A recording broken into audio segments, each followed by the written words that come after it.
आकांक्षा मेरी सहयोगी जुड़ी हुई है पटपड़गंज से मेरे साथ, इंद्र यादव ओखला से जुड़े हुए हैं, प्रीति नेगी मयूर विहार से, पलक प्रकाश विश्वासनगर से, पूजा यादव अटल स्कूल से, गौरव मिश्रा मटिया महल से, अक्षय राय विश्वासनगर से हमारे साथ जुड़े हुए हैं। सबसे पहले अक्षय राय के पास लिए चलते हैं। अक्षय, वहां पर अभी वोटिंग का क्या अपडेट है, बताइए।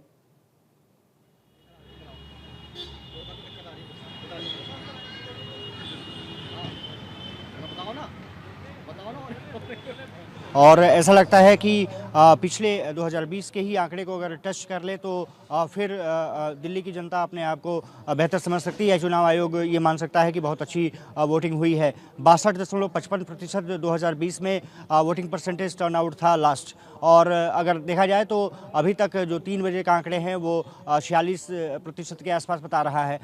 ये माना जा रहा है कि 5 बजे का आंकड़े अब जल्द ही सामने जनता के होंगे। लगभग आधे घंटे का और समय शेष है और उसके बाद देखना दिलचस्प होगा कि 62 के कितना नज़दीक पहुंचता है।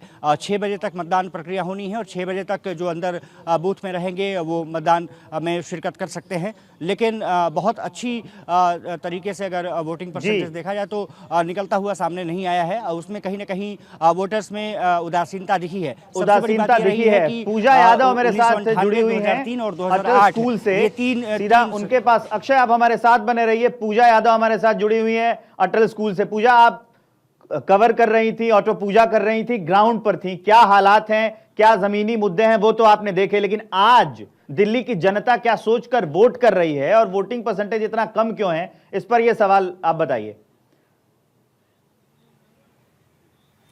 देखिए, दिल्ली को दिल वालों की दिल्ली कहा जाता है, लेकिन ये दिल वालों की दिल्ली दिल खोलकर वोट करती हुई नजर नहीं आई है। और क्योंकि आपने हमारे शो ऑटो पूजा का जिक्र किया, तो ऑटो पूजा के दौरान में भी हम लोगों में यही महसूस कर रहे थे कि इस बार दिल्ली चुनाव को लेकर लोगों में उत्साह नहीं है। क्योंकि जब हम उनसे सवाल पूछ रहे थे कि इस बार चुनाव है, चुनाव में इस बार आपके मुद्दे क्या हैं, किन मुद्दों को लेकर आप पोलिंग बूथ पर पहुंचने वाले हैं, तो उनकी ओर से जिस तरह से बातें रखने में हम देख रहे थे कि वो उत्साह नजर नहीं आ रहा था, वही चीज हम इस बार वोटिंग में भी देखते नजर आ रहे हैं। हालांकि इलेक्शन कमीशन की ओर से पूरी कोशिश की गई कि लोगों को अवेयर किया जाए। इनफैक्ट पॉलिटिकल पार्टीज भी पूरा जोर लगाती हुई नजर आई कि लोग अपने घरों से बाहर निकले और वोट कास्ट जरूर करें। लेकिन अगर हम पोलिंग बूथ की बात करते हैं तो पोलिंग बूथ पर, मैं अगर अपने पोलिंग बूथ की बात करती हूँ, क्योंकि सुबह से हम लगभग 4 से 5 पोलिंग बूथ कवर कर चुके हैं, हम लगातार देख रहे हैं कि अब लोगों में जो उत्साह नजर आना चाहिए था वो उत्साह नजर नहीं आ रहा। और क्योंकि आपने मुद्दों का जिक्र किया, तो देखिए इस बार एक तो लोग बहुत ज्यादा कंफ्यूज नजर आए, क्योंकि अब घोषणा पत्र की बात करते हैं, सारी पार्टीज का घोषणा पत्र कमोबेश सेम हो गया। दूसरा ये कि इस बार लोगों को ये समझ नहीं आ रहा था कि अब की बार आखिरकार करें क्या, क्योंकि हर पार्टी कह रही थी कि विकास विकास विकास। अब लोगों को यह कंफ्यूजन था कि वाकई विकास कौन देने वाला है। कुछ लोगों को यह लग रहा था कि साहब आम आदमी पार्टी को काम नहीं करने देगा। कुछ लोग कह रहे थे कि साहब ये कंफ्यूजन हम खत्म कर देना चाहते हैं कि आम आदमी पार्टी काम नहीं कर पा रही है या कोई सरकार काम नहीं कर पा रही। तो कुछ लोग डबल इंजन की सरकार की बात करते नजर आए।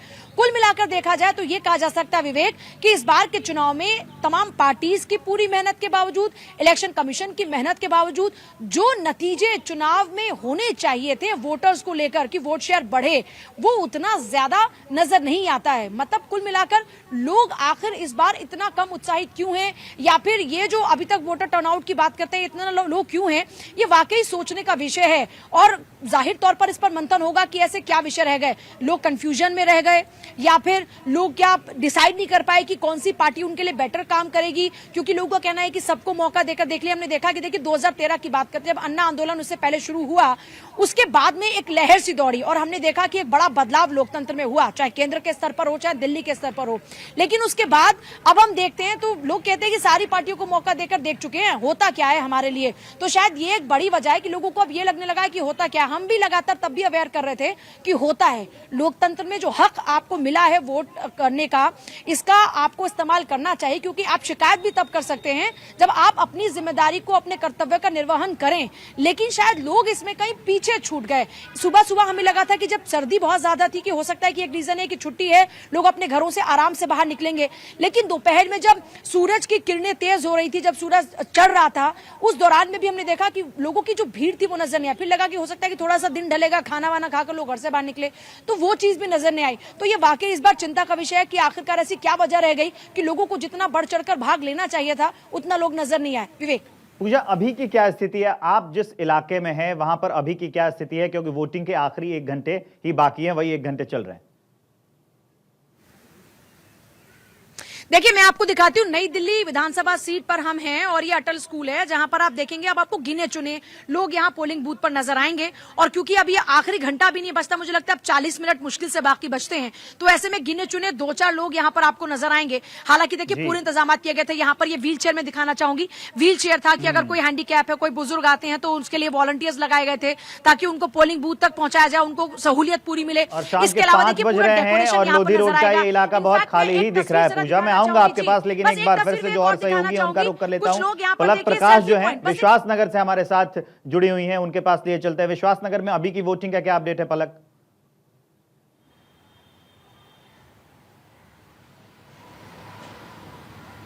इस वक्त 4 से 5 बजे का समय ऐसा था विवेक, जब यहाँ पर फ्रिक्वेंटली लोग बहुत ज्यादा आ रहे थे, अपने अपने परिवार के साथ आ रहे थे।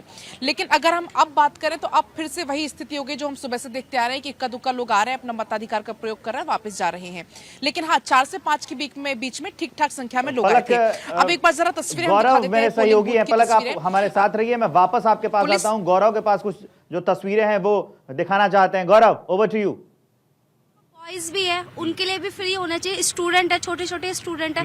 देखो हर घर में फैमिली, सबके घर में ये होता है कि देखो कोई फाइनेंशियली प्रॉब्लम है, तो बॉयज के लिए भी तो फाइनेंशियली प्रॉब्लम हो सकती है, ओनली गर्ल्स के लिए नहीं हो सकती है।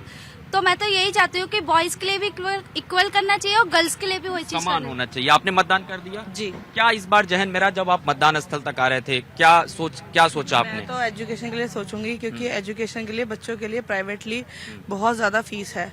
अगर हो सके कि प्राइवेट, गवर्नमेंट तो हो ही चुका है, और अगर प्राइवेट हो सके तो बहुत अच्छी बात है। एजुकेशन में राहत हो जाए। आपने क्या सोचा जब मतदान स्थल तक आए, और कैसी व्यवस्थाएं की गई थी? इस बार बहुत सजाया भी गया है तमाम मतदान केंद्रों को, क्या सोचा आपने? हाँ जी, अब पहले से तो बहुत अच्छा सारी चीज़ें रही, लेकिन मैं यही चाहूँगी कि महिलाओं की सुरक्षा को और भी ज़्यादा ध्यान दिया जाए। जब ये दिल्ली में या और भी एरिया में हम ऐसे केसेस सुनते हैं, लड़कियां रात को निकलने से डरती हैं, तो वो मुद्दा हमारे लिए बहुत ही ज़्यादा मेन है। और बाकी चीज़ें भी जो भी वो कमिटमेंट करें वो सब पूरे करें, जो भी आए, यही हमारी इस बार उम्मीद है। बिल्कुल, आपसे भी जानना चाहूंगा इस बार बदलाव बिल्कुल होना चाहिए। अब नहीं सहेंगे, बदल के रहेंगे। बिल्कुल, तो ये तमाम जो लोग हैं ये अपना अपना मतदान इन्होंने कर दिया है, और मतदान करने के बाद अभी अपने घरों की तरफ जाएंगे। लेकिन हम लोग जब बातचीत कर रहे थे अभी, ये राजधानी दिल्ली की अगर हम वोटिंग प्रतिशत की बात करें तो वो इस बार थोड़ा निराशाजनक अभी तक बना हुआ है। कायदे से 50 का आंकड़ा पार हो जाना चाहिए था अभी तक, क्योंकि अगर हम देखें अब से थोड़ी देर बाद जो वोटिंग परसेंटेज फिर आने वाला है, लेकिन 47% तक मतदान जो है वो 3 बजे तक हुआ था। तो ऐसी चर्चा चल रही थी कि क्या ये वोटिंग प्रतिशत जो पहले था क्या उससे भी कम होने वाला है। लेकिन अब क्योंकि अब 1 घंटे का एक पूरा समय बचा हुआ है, तो लोग जो है वो निकल रहे हैं, आ रहे हैं। और मेरी मौजूदगी इस वक्त मटिया महल का ये जो विधानसभा क्षेत्र है वहां का जो पोलिंग स्टेशन है वहां पे बनी हुई है, और तमाम जो लोग हैं वो पोलिंग स्टेशन पहुंच रहे हैं। तो उम्मीद ये जताई जा रही है विवेक की, खास करके अगर हम पिछले इलेक्शन की बात करें जो 62 तक वो आंकड़ा पहुंचा था पोलिंग प्रतिशत का, क्या इस बार वो वहां तक पहुंच पाएगा, ये भी देखने वाली बात होगी। जी गौरव, अभी वहां पर कितने लोग हैं और कितने लोग आ रहे हैं, ये कोई आंकड़ा है? आप देखें, अगर पूरे दिन से देख रहे हैं वहां की वोटिंग, तो आप जरा इसकी कर पाएंगे तुलना? देखिए, अगर बात करें अलग अलग हिस्सों की, क्योंकि मेरी मौजूदगी सुबह से कई विधानसभा क्षेत्रों में रही है, खास करके अगर हम तस्वीरों पे बात करें, विजुअली देखें, तो एक बार मैं चाहूंगा जूम करके तस्वीरें जरूर दिखाऊं। ये जो अभी स्थिति है, देखिए ये शाम का वक्त है और आखिरी ये समय का वक्त है, और यहाँ पर जो लोग हैं आपको नजर आ रहा है, लेकिन इनकी संख्या 4 से 5, और ये जो लोगों के आने का क्रम है, हर 5 मिनट 8 मिनट के अंतराल पे 5 से 8 लोगों का इस तरीके का जो ग्रुप है वो जरूर मतदान केंद्र पे पहुंच रहा है। इसके अलावा अगर मैं नॉर्थ ईस्ट की बात करूं, जो दिल्ली का वो हिस्सा जहां पे इस बार अगर हम देखें, खास करके अगर हम मनोज तिवारी की बात करें, उनका संसदीय क्षेत्र है, कुल 12 विधानसभा की सीटें उसके अंतर्गत आती हैं। तो तमाम ऐसे हिस्से थे जहां पर बहुत तेज गति के साथ जो वोटिंग है वो वहां पे हो रही थी। और खास करके अगर नई दिल्ली के हिस्सों की बात करें तो नई दिल्ली 45 मिनट का वक्त बचा हुआ है। अब देखना है कि दिल्ली के वोटिंग प्रतिशत का आंकड़ा कहां पहुंच पाता है। जो मेरी सहयोगी पलक प्रकाश हैं वो विश्वास नगर से हमारे साथ जुड़ी हुई हैं, मैं उनके पास जाऊंगा और वहां के अभी जो वोटिंग हो रही है, जहां पर उनका बूथ है, वो क्या हाल है विश्वासनगर के उस बूथ का, वो हमें बताएंगी। बिल्कुल विवेक, चूंकि हम यहाँ पर तस्वीरें दिखा रहे थे इस पोलिंग बूथ की, यहाँ पर अब लोग पहुंच रहे हैं और अपने मताधिकार का प्रयोग कर रहे हैं। तस्वीर एक बार हम दिखा देते हैं। तमाम जो पुलिस अधिकारी हैं वो यहाँ पर मौजूद है। बीच बीच में यहाँ वहाँ से जो उच्च अधिकारी, वरिष्ठ अधिकारी इनके, वो भी यहाँ पर आ रहे हैं। फिलहाल शांतिपूर्वक मतदान यहाँ पर चल रहा है। महज अब कहें तो 45 मिनट्स बाकी है विवेक मतदान खत्म होने में, और ऐसा लग रहा है कि अब बहुत कम संख्या है अब जो मतदाता जो यहाँ पर आ रहे हैं अपने मताधिकार का प्रयोग करने के लिए। हालांकि बाकायदा आप इन तस्वीरों में देख पाएंगे जो वॉलंटियर्स हैं वो यहाँ पर हैं। अगर कोई बुजुर्ग आ रहा है या कोई दिव्यांग आ रहा है तो ये वॉलंटियर्स उसकी मदद कर रहे हैं ताकि अपने मताधिकार का प्रयोग वो शांति से कर सकें। अगर हम बात करें विवेक इस सीट की, विश्वासनगर की, तो विश्वासनगर ये वो सीट है जहाँ पर आम आदमी पार्टी सत्ता में रहते हुए भी खाता नहीं खोल पाई है। लगातार बीजेपी यहाँ से जीत हासिल कर रही है। तो इस बार अगर हम बात करें विश्वासनगर सीट की तो कांग्रेस के लिए और आम आदमी पार्टी के लिए ये प्रतिष्ठा की लड़ाई बनी हुई है। दूसरी तरफ बीजेपी एक बार फिर से ये दावा कर रही है कि जीत उसकी होगी, लेकिन आम आदमी पार्टी का ये कहना है कि इस बार वो विश्वासनगर सीट अपने कब्जे में करेगी। हालांकि अब देखना ये होगा कि जनता किसे पसंद कर रही है और पूरी तस्वीर 8 तारीख को ही क्लियर होगी। ठीक है, आप हमारे साथ बने रहिए। प्रीति नेगी जुड़ी हुई है हमारे साथ मयूर विहार से, सीधा उनके पास लिए चलते हैं। वहां पर वोटिंग का क्या हाल है, आखिरी मिनट में कैसे वोटिंग हो रही है, प्रीति नेगी अपडेट देंगी। जी विवेक, मैं आपको बता दूं, देखिए अभी भी यहाँ पर बम्पर वोटिंग हो रही है। कुछ लोग यहाँ से बाहर निकल रहे थे, उनका ये भी कहना था कि अंदर बहुत लंबी लंबी कतार है और ऐसे में वो ये भी कह रहे थे कि यहाँ पर स्लो वोटिंग हो रही है। कुछ लोग गुस्से में थे जो बाहर आ रहे थे। ये वो कह रहे हैं कि आखिरी 1 घंटा बचा था, करीब 5 बजे वो मेरे पास आए थे। उन्होंने कहा था कि 6 बजे वोटिंग खत्म हो जाएगी। अगर इतनी कतार में लोग खड़े हैं तो अगर वोटिंग खत्म हो जाएगी तो उनका वोट काउंट नहीं होगा। इस बात को लेकर नाराजगी जता रहे थे। हालांकि मैंने कुछ लोगों से बात की तो उन्होंने कहा कि मशीन स्लो चल रही है। कुछ लोग भी आसपास से मेरे उनसे पूछ रहे थे, आपने अपना वोट कर लिया है? जी, वोट कास्ट कर लिया है, लेकिन जो स्टाफ है वो बहुत स्लो काम कर रहे हैं। क्यों, हो क्या रहा है अंदर? हो क्या रहा है, मशीन जैसे जाके पर्ची बनाई, स्याही लगाई, व्यक्ति जाकर खड़ा हो जाता है, वो बटन दबाता है, लेकिन बीप की आवाज़ आती है ना, लाइट जलती है। जब उनको बोला जाता है तब जो है दोबारा से वो उसको इंडिकेशन देते हैं। तो ये एक मशीन पे हो रहा है या बाकी? ये कई जगह ऐसी मशीनों पर शिकायत आ रही है। अंदर ही इसी वाले? इस पर भी आ रही है, और भी स्कूल्स हैं जो हमारे, एक मलिक नर्सिंग होम के सामने है गर्ल्स बॉयज कॉलेज, वो स्कूल MCD का, वहाँ भी यही प्रॉब्लम आई है। मेरे साथ खुद आई है प्रॉब्लम। अच्छा, हाँ। तो फिर इसको लेकर आपने शिकायत दर्ज? हाँ, शिकायत दर्ज कराई, उन्हें बोला हमने, तो उन्होंने कहा अभी रुकिए, तब दोबारा जाके उन्होंने बटन दबाया, तब उसके बाद वोट कास्ट हुआ हमारा। अच्छा, उसके बाद वोट कास्ट हो पाया। आपका क्या नाम है? आशीष कुमार। अच्छा, आपने वोट कास्ट कर लिया है? हाँ जी। क्या आपको भी ऐसी दिक्कत हुई है जैसे? हाँ, कि बाकी चीज़ें सही है, लेकिन जब मशीन पे बीप कर रहे हैं तो बीप का 15 सेकंड का मतलब टाइम आ रहा है। मतलब जैसे में बटन दबाते हैं ना, तो 15 सेकंड बाद बीप का टाइम आ रहा है। तो ऐसे ही अगर पब्लिक 15 सेकंड काउंट कर लीजिए तो काफी स्लो चल रहा है। इसीलिए स्लो हो रहा है। अच्छा, मुद्दे कौन कौन से थे जिनको लेकर आपने वोट किया है? मुद्दे बदलाव को लेके किया है। बदलाव को लेके इसलिए किया है कि आप दिल्ली की स्थिति देखो। मेरे हिसाब से दिल्ली की स्थिति इतनी खराब है। रोड आप देख सकते हैं कितनी बुरी स्थिति है रोड की, नालियों में पानी भरा रहता है। तो अभी आपने 3-4 महीने पहले की बात है, जो यहाँ पे पीठ लगती है, वहाँ पे एक लेडी और उसका बच्चा, वो जब पानी भरा था उसमें डूब के मर गए और 3 घंटे बाद उसकी बॉडी मिली। तो आप स्थिति देख सकते हैं कितनी दयनीय स्थिति है। तो बदलाव चाहिए, तो ऑब्वियसली सरकार बन रही है। चाहिए। आपके क्या मुद्दे?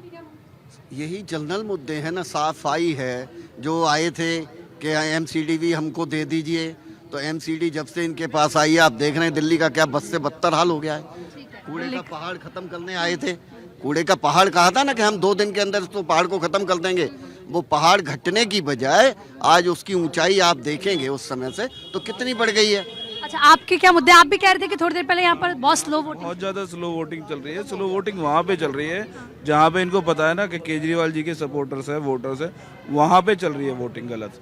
बाकी सब जगह सही चल रही है। मतलब आप ये कह रहे हैं, कि ये जो इलाका है यहाँ के लोग आम आदमी पार्टी को सपोर्ट करते हैं, इससे स्लो वोटिंग हो रही है। स्लो वोटिंग हो रही है, इनको पता है कि इस एरिया में वोट डलनी है। ऐसे बहुत सारे लोग थे जिनसे मैंने बात की और वो ये कह रहे हैं कि यहाँ पर काम नहीं हुआ है, मोहल्ला क्लिनिक का सिर्फ नाम का है, सड़कों पर गड्ढे। अंदर 10 कमरों में वोट डल रही है, सब जगह ठीक चल रही है। जहाँ उनको पता है ना कि ये डिपार्टमेंट, ये एरिया केजरीवाल जी को सपोर्ट करता है, वहाँ पे वोटिंग नहीं हो रही बिल्कुल। तो दिल्ली का चुनाव भी आरोपों प्रत्यारोपों के लिए याद रखा जाएगा प्रीति, क्योंकि जब से ये चुनाव शुरू हुआ लगातार बीजेपी आम आदमी पार्टी पर और आम आदमी पार्टी बीजेपी पर आरोप प्रत्यारोप लगा रही थी। आपके पास लौटेंगे, लेकिन आकांक्षा मेरी सहयोगी जुड़ी हुई है पटपड़गंज से। हॉट सीट रही है, पहले मनीष सिसोदिया की सीट रही और अभी यहीं से ओझा सर यहां से उम्मीदवार हैं। क्या है वहां का हाल, आकांक्षा बताएंगी। आकांक्षा, ओवर टू यू।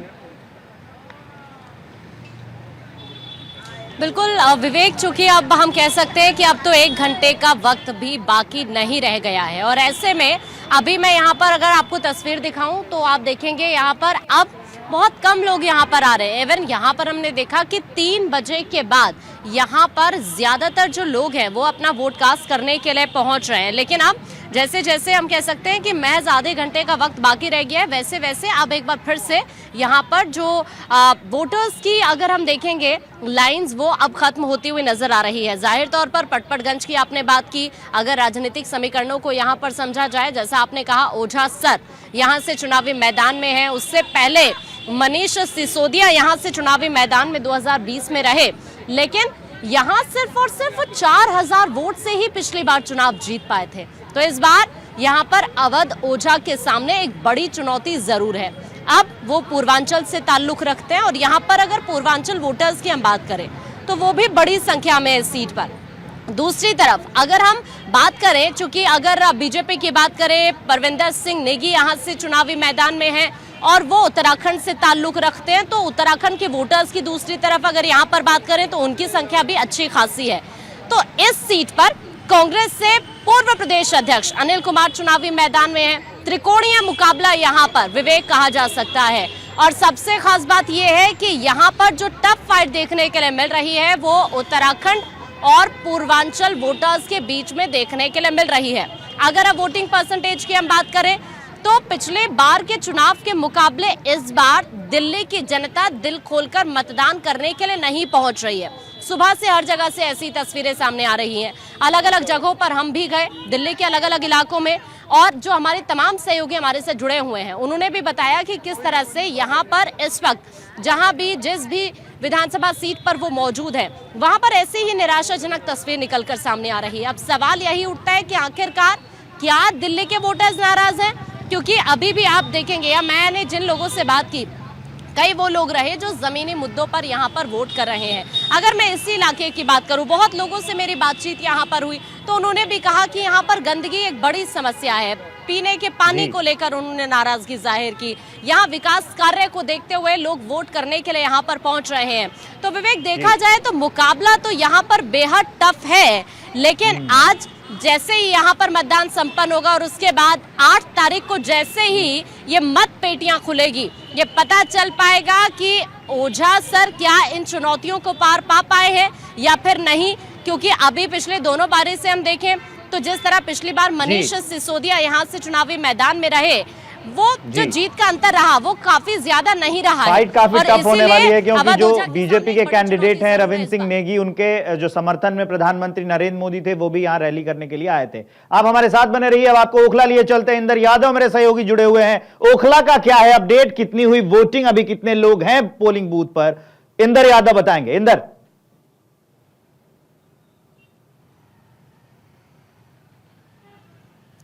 बिल्कुल विवेक, देखिए इस वक्त हम ओखला में हैं और जब हम यहाँ पर पहुंचे थे तो जो ठीक मेरे पीछे आप पोलिंग बूथ देख रहे हैं, यहाँ पर जो वोटर्स की संख्या थी वो काफी ज्यादा थी और काफी भीड़ थी, लंबी कतार थी। लेकिन देखिए अब बहुत कम समय बचा है, 6 बजे तक मतदान होना है और ऐसे में अब देखिए जो लोग हैं वो काफी कम संख्या में यहाँ पर आपको दिखाई दे रहे होंगे।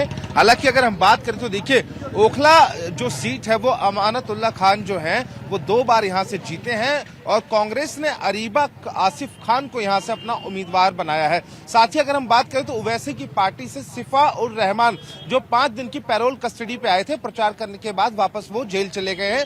लेकिन कहीं ना कहीं अगर हम बात करें तो इस सीट पर भी जो मुकाबला है वो बेहद दिलचस्प है, क्योंकि देखिए मुद्दे वही है विवेक, सड़क हो, सीवर हो, बिजली हो, पानी हो, इन्हीं मुद्दों को लेकर यहाँ पर भी अगर हम बात करें, ओवैसी आए थे यहाँ पर प्रचार करने के लिए और काफी उस रैली में जो भीड़ थी वो देखने लायक भीड़ थी।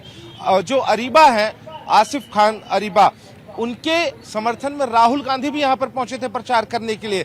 अमानतुल्लाह खान के बारे में हर कोई जानता है और किस तरीके से देखिए, जिस तरीके से अगर हम बात करें ओखला में त्रिकोणीय मुकाबला साफ तौर से देखने को मिल रहा है। राजधानी दिल्ली की बात अगर हम विवेक करें तो अब तक 46% से ज्यादा का जो मतदान है वो हुआ है। अब से कुछ ही देर में जो आंकड़े हैं नए आंकड़े आ जाएंगे। लेकिन अगर ओखला की हम विवेक बात करते हैं तो ओखला में अब तक तकरीबन 42% तक मतदान हुआ है। विवेक, ठीक है।